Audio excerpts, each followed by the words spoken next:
Buen día, República Oriental del Uruguay.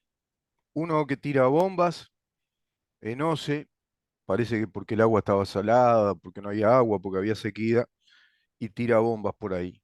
El líder, ¿no? El líder sindical el sindicato precisamente de OCE, valga la redundancia, sometido, bueno, a una investigación fiscal de parte de la fiscal Fossati, que lo acusa de, bueno, la comisión de un delito. Por otro lado, nos enteramos una vez más, en un ratito vamos a pasar esa nota, que Carolina Cose lo habíamos visto con el Guardián de la República y bueno, abusa, lo tiene como regla la contratación directa, la compra directa, ¿no? La compra directa de servicios, de de obra pública. La licitación no existe para Carolina Cose y por otra parte, bueno, muchos gastos, ¿no? Excesivos gastos que exceden abiertamente la propuesta inicial de los costos de obra del Antel Arena, por ejemplo. Pero vamos a comenzar primero con esta reflexión a modo editorial, esperando, aguardando la presencia del doctor Felipe Schipani en su columna de los martes para conversar con él respecto a estos temas. La rebelión de las masas. La rebelión de las masas mata a la noble libertad. Hoy en este programa, el hombre masa. En este programa, el hombre masa, tomando en préstamo el concepto desarrollado por el español José Ortega y Gasset. ¿Por qué? Pues porque el hombre masa no piensa por sí mismo, no tiene afán de descubrimiento ni actitud creativa, no es habitual en las masas sociales la disciplina del estudio ni el método para razonar, no es la masa o de la masa la invención, ni la zozobra por no poder llegar a conclusiones válidas o ciertas desde su propio pensamiento, porque el hombre masa no se comporta como individuo, no tiene un comportamiento individual y sin embargo está inducido por otros hombres masa o por titiriteros del afán masivo, pero también por titiriteros del propio afán poderoso por el poder, que esa masa sea inducida según su época y según la etariedad a sentirse privilegiada por contar con nuevos derechos por su condición biológica o por su condición social. Incluso el hombre masa no escapa a la básica e instintiva necesidad de sobrevivir, materialmente sobrevivir. A eso se dedica el hombre masa y su rebelión. Y bien digo hombre masa con mayúscula. Pero la masa hoy es inducida a tener derechos propios por la condición de tal o cual cosa, sea por su conducta sexual, su sexo, su raza, su estamento social, su condición económica. Una ideología siempre juega con estas cosas y las impone en una tiranía de la igualdad, masificando el pensamiento humano, incluso doctrinariamente, que es peor que simplemente ser masificado en la forma de pensar y de sentir la realidad, lo cual ya es muy malo si nos agotamos en esa instancia, pero peor es la masificación inducida por una doctrina, dado que la masificación más o menos espontánea, inducida por los hechos sociales, por el devenir de hechos políticos, económicos, que imperen sobre los instintos humanos según los sexos y las edades, es mala, pero no tanto como la que está sobrellevada por una doctrina.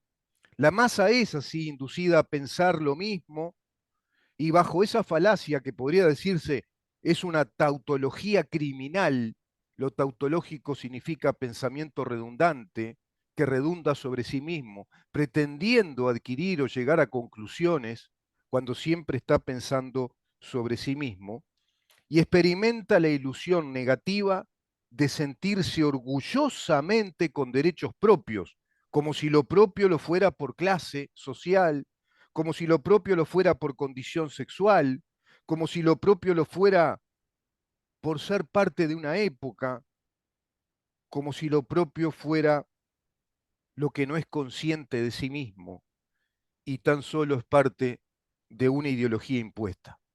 Lo cierto es que el hombre masa es llevado a sentir privilegios como derechos y no son otra cosa que una falacia conceptual incluso desde el punto de vista jurídico, dado que privilegios es una palabra compuesta del latín que significa derechos privativos adquiridos por alguien que alcanzó cotas de desarrollo personal que lo transforman o lo convierten en una persona única y sobresaliente respecto al resto de su sociedad. De ahí la expresión nobleza, de ahí la expresión nobleza obliga, porque el noble, sea mujer o sea hombre, se siente obligado a crecer, a evolucionar y a aplicar esa evolución hacia los demás. Lo noble como lo perdurable, por su calidad de tal, lo noble como lo ausente de lo común y corriente, como lo ausente de lo vulgar. La condición de tal es el producto del desarrollo personal hacia el saber, hacia el conocimiento y la capacidad de aplicar ese conocimiento.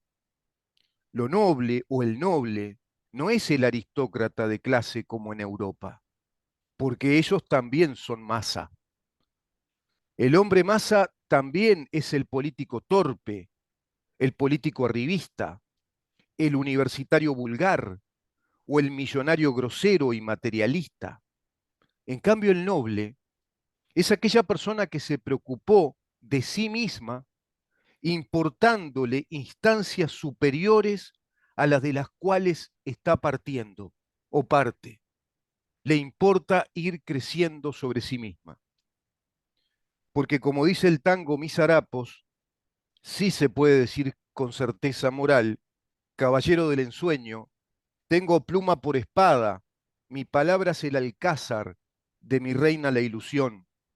Mi romántica melena, así lacia y mal peinada, es más bella que las trenzas enruladas de linón. Tengo un primo, él es rico, poderoso y bien querido. Yo soy pobre, soy enfermo, pienso, escribo y sé soñar. Y una noche de esas noches tan amargas que he sufrido, mis harapos con su smoking se rozaron al pasar. Me miró como al descuido, no dejó su blanca mano se estrechara con la mía, contagiándole calor. Y él, su smoking lo vestía, mi elegante primo hermano, y alejóse avergonzado de su primo, el soñador. Y arrimándome a una puerta rompí en llanto compulsivo y llorando como un niño, como un hombre maldecí. Voy rozando las hilachas de mis harapos, trágicos harapos, una mueca de ironía. Mi miseria le arrancó. Tú eres primo, el arquetipo. Mis orgullos te rechazan. Arquetipo inconfundible de tartufos que disfrazan con el corte irreprochable de algún smoking o algún frac. También ríen en los charcos los inmundos renacuajos cuando rozan el plumaje de algún cóndor que cayó. Tú eres primo el arquetipo, mis orgullos te rechazan.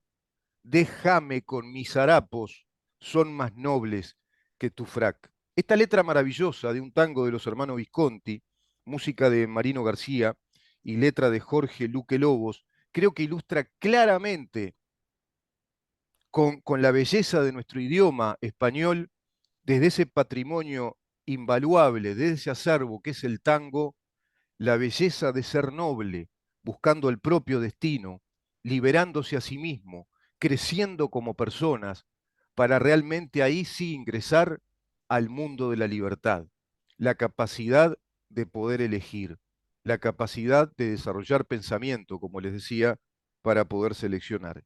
Y de ahí quiero concluir esta editorial diciendo que de ahí, desde aquí, podemos razonar, junto al pensador francés Tocqueville, que en estas formales democracias somos víctimas de la dictadura de la ignorante mayoría.